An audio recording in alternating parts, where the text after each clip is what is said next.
Okay, can we start recording? Record? Oh, the video. Yeah, sure. I just have to get the last demonstrator running, but I think it should be fine now. Fail to achieve nominal wave swing angle? Is that supposed to? Oh, dang it.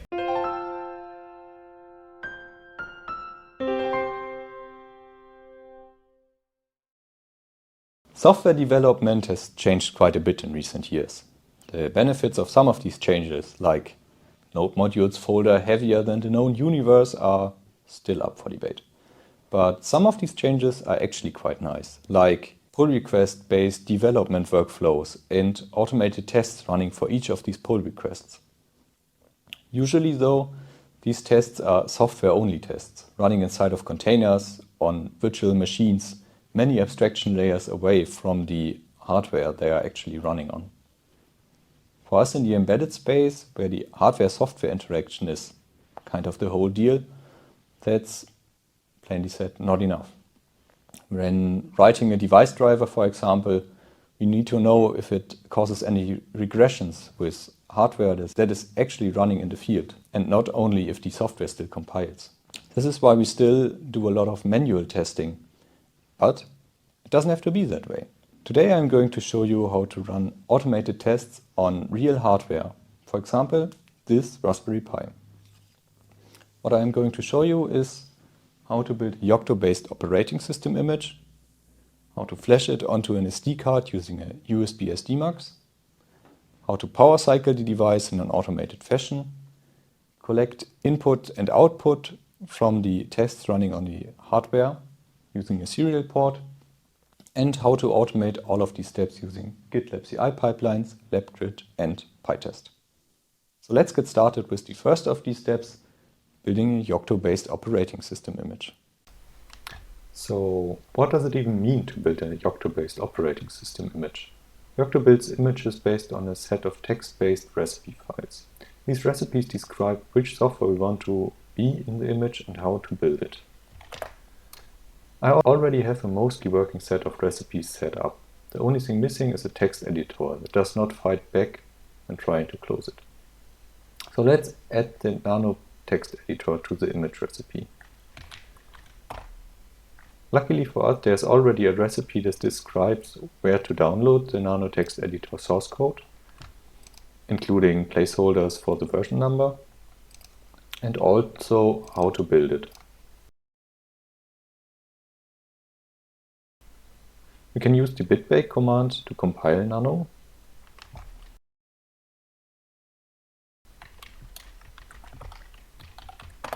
And find that it builds a set of packages that can be installed into our image.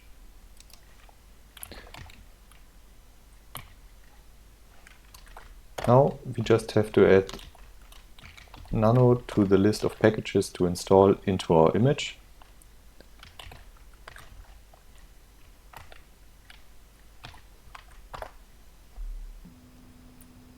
And build the complete image. The image building process downloads and compiles a lot of software. Which is why we build our images on beefy servers like these in our server room. It's far too loud to film inside. So let's just copy the image over the network. The generated images contain everything we need to boot the system and run our application, including the partition table, bootloader, Linux kernel, configuration, and support software. So now everything that's left to do is to copy the image onto the SD card. I flashed the SD card behind the scenes, so we can jump straight to setting up the Pi. I mount the Pi on one of these PCbytes base plates. For now, that's a bit of an overkill, but it will allow us to expand the setup later, once it gets more complicated.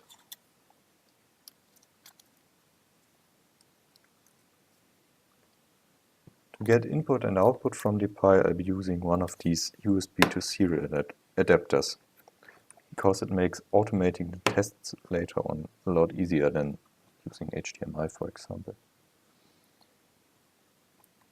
To connect the serial adapter, we need to connect ground.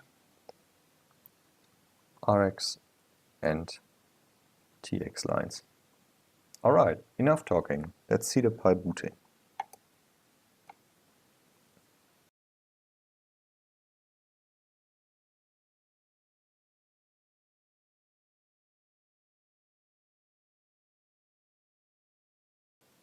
The Pi is really old, so it takes some time to boot. But once it's done, you can log in and see that everything works just fine. So now we know how to manually build our image and have tested it on the Pi. Let's automate these steps next. For that I'm going to use GitLab CI pipelines. The process for GitHub Actions would be more or less the same, but we have a self-hosted GitLab instance that can build software on our fast servers, so I'm going to use it.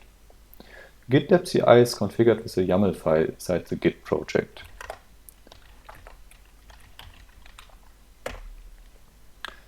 There's already a lot of boilerplate configuration in the file. For example, when the CI pipeline should run, on merge requests or on pushes to main, and which artifacts to archive once the build process is done, the images in this case. What's missing, however, is the command that actually builds our images. Bitbake core image base. So now we have that as well. We can add the file to Git, create a commit, and push it to GitLab.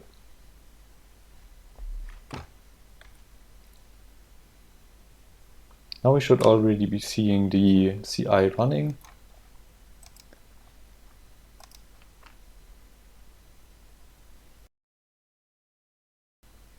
And can continue once the job is done.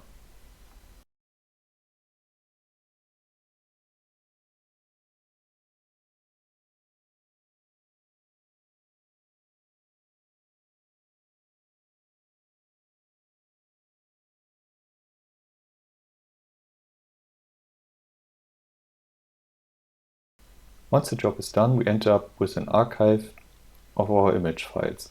We could now download it and install it onto the SD card by hand, but instead, let's automate this flashing process next. Alright, so now we've automated the image building process, but it doesn't help us too much when we still have to take out the SD card to flash a new image. So let's automate this step next. For this we have this little PCB, the USB SD mugs. We sell it in our shop at linux-automation.com. It has a micro SD card shaped port that can be plugged into your device, or in this case, this micro SD card to SD card adapter, and a micro SD card socket that you can place a card into. It also has a USB port that can be used to load new images onto the SD card and to send commands that mux the SD card to the SD card port. Everything while the whole contraption is plugged in. So let's now flash a new image onto this SD card. For that we are going to use the USB SD Mux software.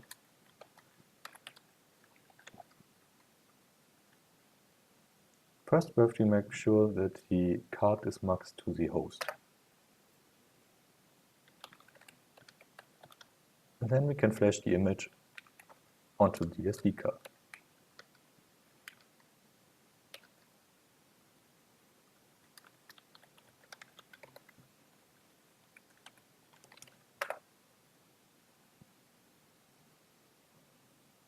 This again takes some time.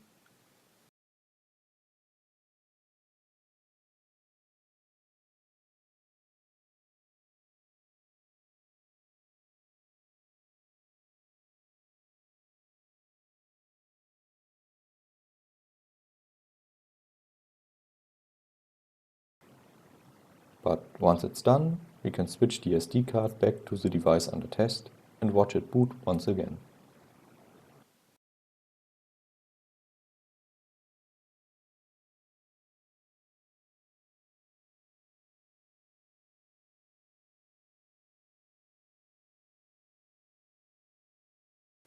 So being able to flash the SD card using software is cool in on itself, but as long as this is our method to trigger a reboot, it's not worth that much. So what can we do about rebooting the Pi after we flash the new firmware? The cheapest solution is to just use the reset pin if you have one available. Usually you just have to put some pin to ground and it will trigger a reboot. Could, for example, connect that pin to one of these spare outputs of our USB to serial adapter and we would be good to go. But if we want real have you tried turning it off and on again reboots, we could, for example, use one of these Wi-Fi enabled power sockets. Just flash the test motor firmware onto these and connect to and control them via MQTT. Or, even better, use one of these.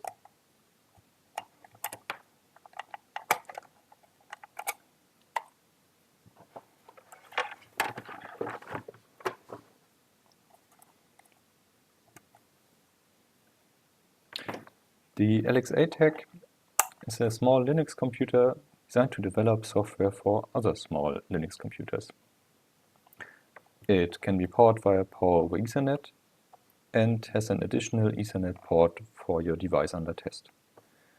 Also has some USB ports,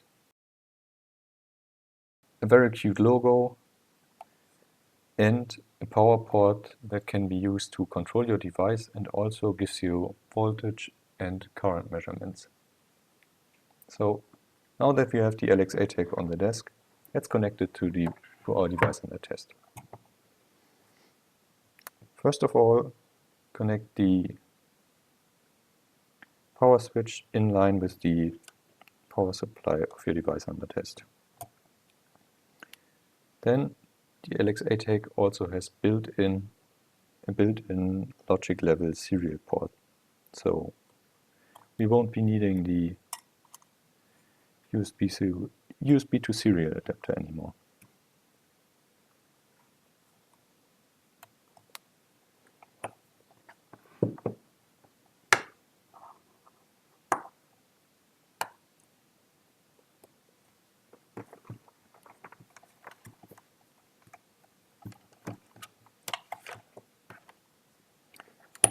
Then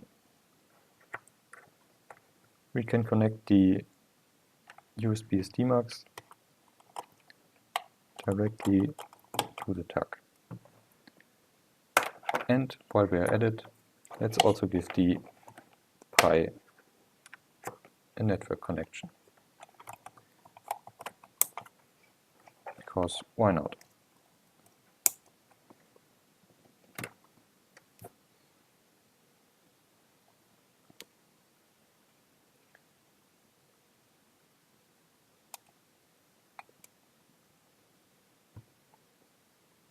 So now we should be good to go to automate our testing setup.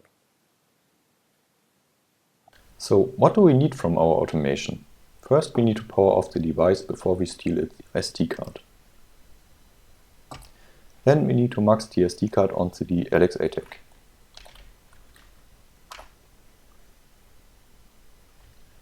Then we need to flash a new image onto it.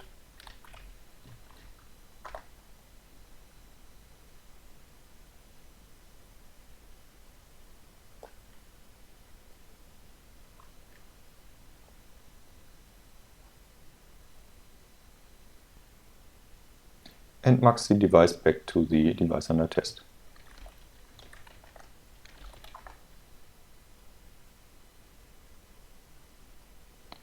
Once that's done, we can connect to the serial port and turn the device back on.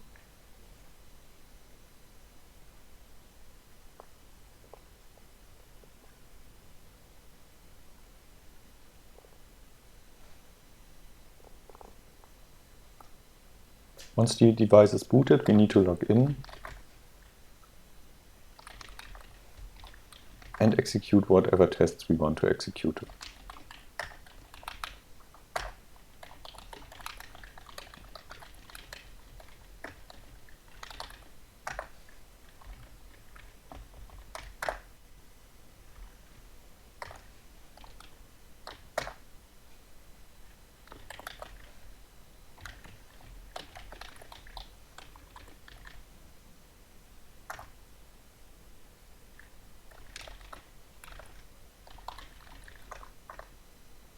We could cobble together something that talks to the required APIs and commands and does the serial port output parsing. And maybe we could even make it somewhat reliable. But it turns out we don't have to do that because the Labgrid framework already does it for us. So, Labgrid can be used interactively and as a Python library. This video is already long enough, so I will only be demonstrating the non-interactive use as a Python library. See Basti's video on this channel if you want to learn more about Labgrid, including the interactive mode. What using Labgrid as a library allows us to do is to write tests in Python, as if they were software-only unit tests. I've already prepared a basic test suite inside the Yocto image Git project.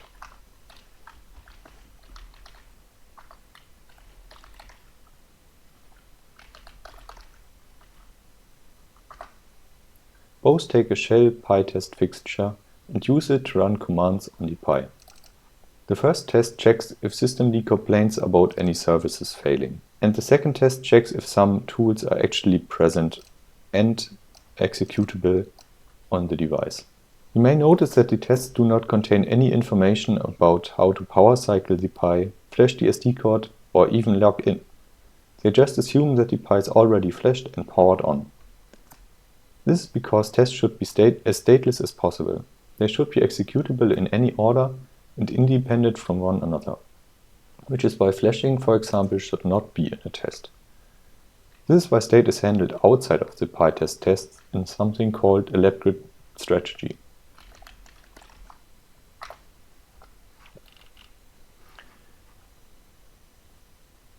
We see that the strategy knows about different states the Py can be in. First, the unknown state, which is the initial state when the pytest is called. The Py could be on or off, the SD mux could be muxed to the host or device under test, the card could contain an image, or it couldn't, and so on and so on. The next state is the off state. In this state we at least know that the Py is off. Then there's the flash state, in which the Py is off and the SD card contains the correct image. And lastly, and arguably the most useful state, is the shell state, in which the Py is on, contains the correct image, and is already logged in. In the strategy we describe how to transition between these states. To go into the off state from any other state, we just turn off the power. To transition into the flash state from any other state, we first go into the off state, turning off the power, and then we check if we've already flashed the SD card. If we did so, we do nothing. But if we didn't, we mux the SD card onto the host, write the correct image, and mux the SD card back.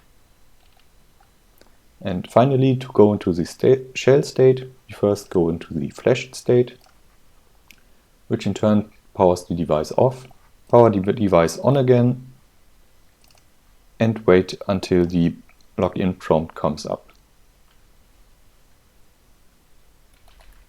The remaining bit of magic is a pytest fixture called shell, which transitions the device into the shell state and returns an object that can be used to run commands on the device.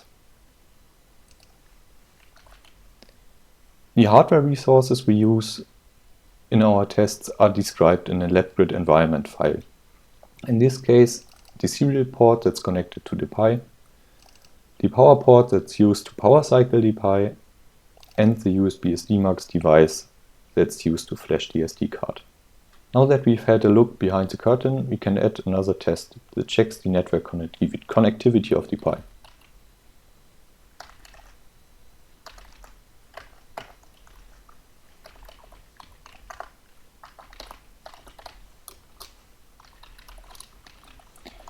We use the shell fixture to run commands on the Pi.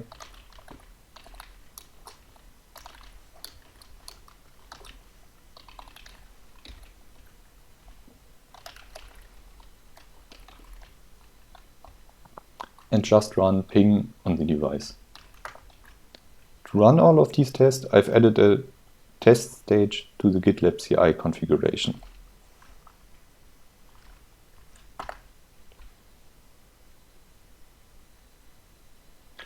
The test stage is run after the build stage, so it can use images generated by the build stage. It's also run for every merge request and push to the main branch. Labgrid has support to use resources over the network, but what's special in this case is that the pytest run is actually executed on the LXA tag, so it can use the local resources. Then pytest is executed as a set of special Labgrid commands to tell it about the Labgrid environment. Once the test is run, the device is powered off. Alright, enough talking. Let's see it in action.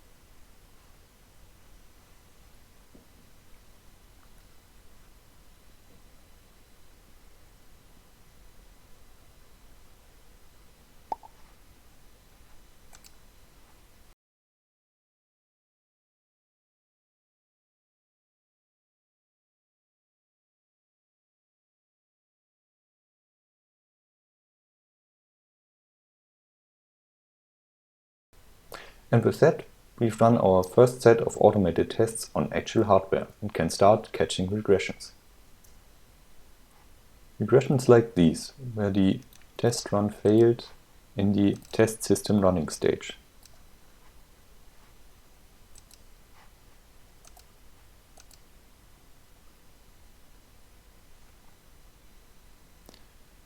Because the system service failed to start.